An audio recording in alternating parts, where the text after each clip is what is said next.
Olá, eu sou Lisandra Soave e hoje eu vou falar sobre um objeto muito especial que aparece na Bíblia, mais especificamente no Antigo Testamento, que é o oráculo do Tumim e Urim. Esse oráculo aparece pela primeira vez no livro do Êxodo, no capítulo 28. O Êxodo conta a história de Moisés, né? A saída ali do Egito, o Mar Vermelho, é uma história muito conhecida. E o Moisés, na verdade, quando ele foi convocado ali por Deus para libertar os hebreus do Egito, ele não se sentia a pessoa mais preparada para essa missão, tá? Principalmente porque ele não era muito assim da palavra, né? Ele não tinha uma grande oratória, ele não era bom nessa coisa da comunicação.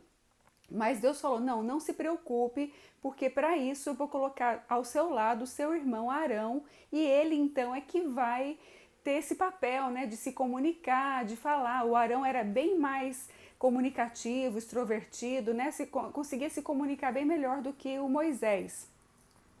Então, e também para o Arão foi designada a função sacerdotal.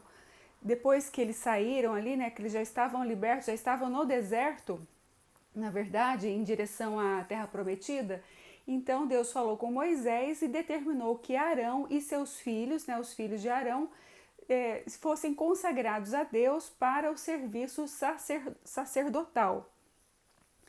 E ali Deus também explicou como seria a vestimenta, porque eles não poderiam se apresentar perante Deus vestidos de qualquer maneira, não, eles teriam que estar vestidos com uma roupa, né, um vestuário sagrado, e que Deus passou então nesse capítulo 28 do livro do Êxodo, como seria então esse vestuário. Ele fala do manto, fala das vestes, fala de uma série de coisas e fala também então desse Urim e o Tumim.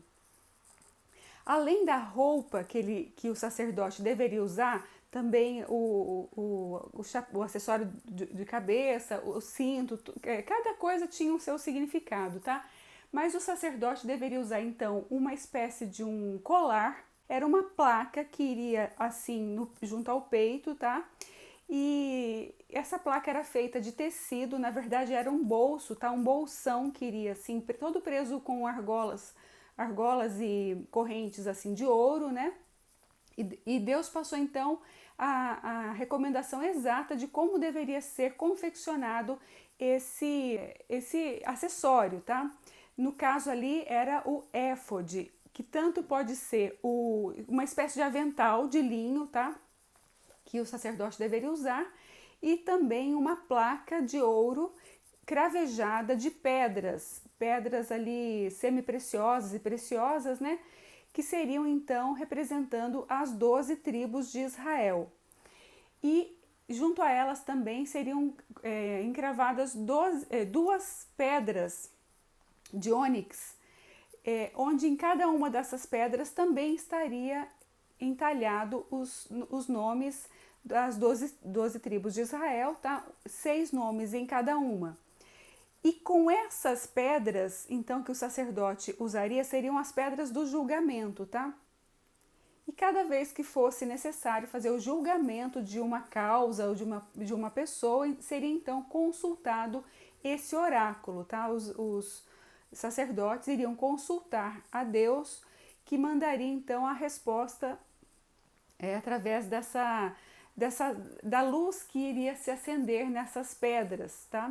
Então o Urim e o Tumim seriam essas duas pedras anexadas ali a essa placa com essas pedras preciosas, tá? Então essa passou a ser uma prática ali entre os hebreus, né? Entre os reis, cada vez que um rei importante iria para uma guerra, iria tomar uma grande decisão, né? O rei Davi ali, eles sempre consultavam o Urim e o Tumim. Esse oráculo acabou desaparecendo, né, depois ali da tomada de Jerusalém por Nabucodonosor, né, quando teve a queda de Jerusalém mesmo, eles passaram também muitos anos longe, né, como escravos na Babilônia, mas quando eles puderam então reconstruir o templo de Salomão, que puderam, né, trazer de volta os seus objetos sagrados, o Urim e o Tumim não foram, tanto, e essa placa também do éfode, né, também não foram resgatados. Então esse oráculo ele saiu, parou de ser utilizado e também hoje em dia ele não é mais necessário, né? Depois da vinda de Jesus Cristo e do estabelecimento da Divina Trindade, essa prática de consulta aos oráculos, ela deixou de acontecer, ela não se fazia mais necessária, né? Só para lembrar aqui então quais são as 12 tribos de Israel, na verdade são os 12 filhos de Jacó, né? Que ele teve com as duas irmãs Lia e Raquel. Ele gostava da Raquel, né? Mas ele acabou tendo que se casar com a Lia primeiro. Essa questão, a história de Jacó eu conto numa outra hora. Mas enfim, ele gostava da Raquel, só que a Raquel era estéril. Então, Jacó teve primeiro os filhos com a Lia, que foram Rúben, Simeão, Levi e Judá. Então, a Lia já com 4 filhos e a Raquel sem nenhum, ela desesperada, ela queria muito ter um filho também e não podia. Então, ela falou com o seu marido para que ele se deitasse com a sua escrava, que era a Bila. Tá? Então, com a Bila, o Jacó tem mais o Dan e o Naftali.